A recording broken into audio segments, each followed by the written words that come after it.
Hello friends and music lovers, welcome to Piano Insights. My name is Clive Swansbourne. Today we'll look at the second movement of Beethoven's Moonlight Sonata. This is the shortest movement in all of Beethoven. It's only one page long. And I think Schumann called it an angel hovering between two abysses, a very poetic way of telling us that it's a sort of light relief between two very dark pieces. Particularly, as I explained in the discussion of the first movement of the Moonlight, it's really a funereal kind of piece. It's very dark. It's quite heavy, even though it's fairly short, that first movement. It has a certain weight to it. And the last movement, which is much longer, also has a geographical weight. I mean, it's much longer. It takes up most of the sonata. And so in between the longest movement and the darkest movement, we have this very light-hearted movement. So not all that jolly. I wouldn't say it's jolly, but it's certainly a little bit more light-hearted and in the major key too, which is the opposite of the other two, which are in C sharp minor. This is in D flat major. So it doesn't move away from this note being the key note. It just changes from major to minor. So it's unusual in that way too. So it's important to get the lightness of this and the voicing correctly. If it's at all lumpy or at all thick in texture, it's not going to work. You've got to bring out the top. Like that. Really elegant and light. So you've got the question first, and then the answer. Very, very light on these. I suggest dropping very lightly onto these chords, like that. Not pushing up off them. Not only is that more energy that's needed, more effort that's needed, but also it looks kind of strenuous. Whereas this is kind of a weightless way of playing it, which gives you a feeling of just lightness and airlessness, really, and effortlessness. I think it's also not only the first phrase is legato and the second phrase is staccato, but also the voicing can change too. This is very melodic, and this is more of a kind of just a cadential phrase, which is less interesting melodically, I think. So we don't really have to bring that out, really. If you have them both the same,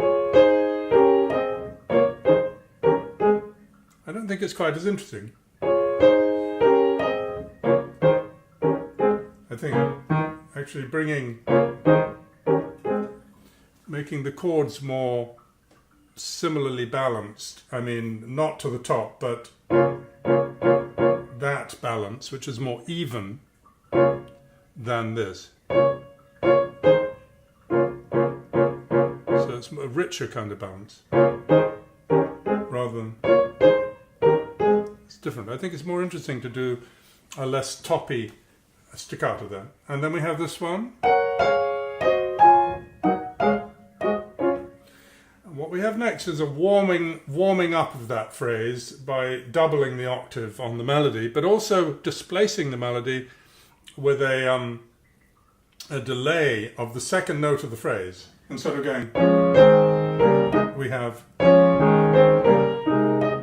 so the melody notes are delayed and they're a little late. There's a very interesting displacement of the rhythm of that melody. Now, the thing to do here is to make sure that it doesn't sound like this. In other words, underneath we have the same rhythm as before. And above that. But if we start clouding it with, because this one's held, there's a temptation to hold everything else too. Like that. No, the accompaniment should be staccato still. Not.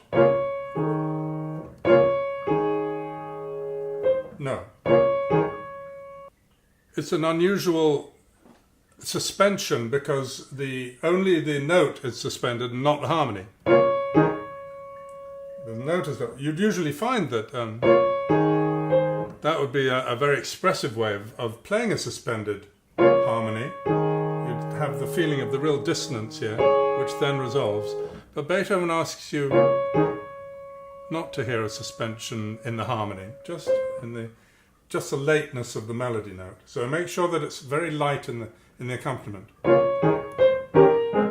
Still just one note suspended, you see.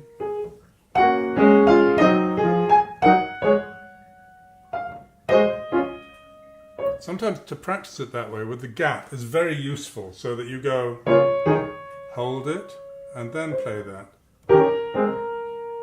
I call those gaps, just stopping in your tracks while you appreciate what is unexpected or different feeling or different sounding than you would expect.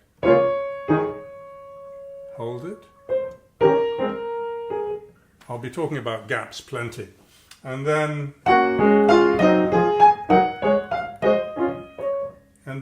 we move into a different kind of music here, very much more legato and more serious in a way.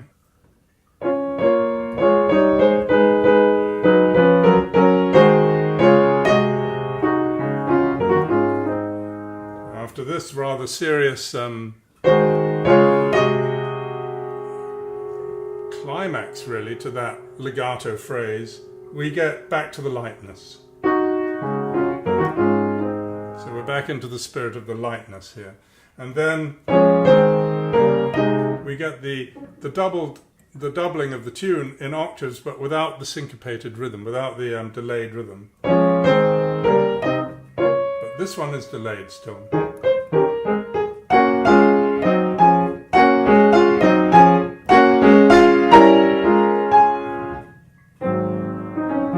I think it's good, even though he doesn't mark, to hold this climactic octave here. So you've got one try at this, a second one, and a third one.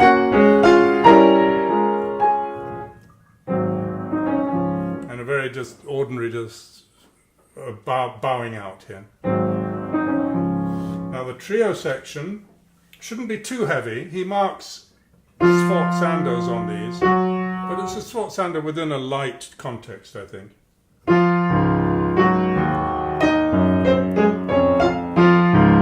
The difficulty here is to get the phrasing in the right hand. So don't pedal it all. Make sure that this is very crisp. You've got to put a pedal on here, take it off there, put it back here. So you can join those nice slurs. And then, so from the beginning. And then this is an interesting bass too. So try and bring that out too.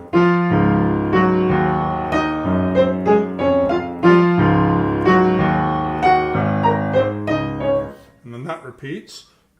And then we have pianissimo.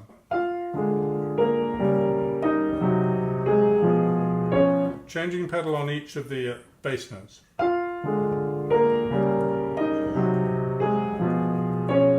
little accent on that D flat in the little thumb. Just lean into the thumb a little bit. Now this one's a little bit awkward, this one. Because it's got to be like that. And then if you put too much pedal in, it's a bit dull. No.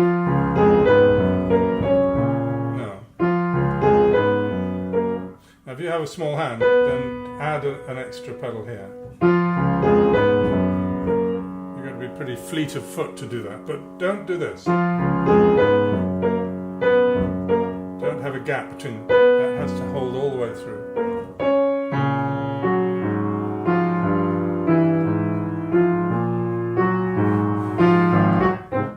A sudden crescendo, just one measure of crescendo, and then it's soft again.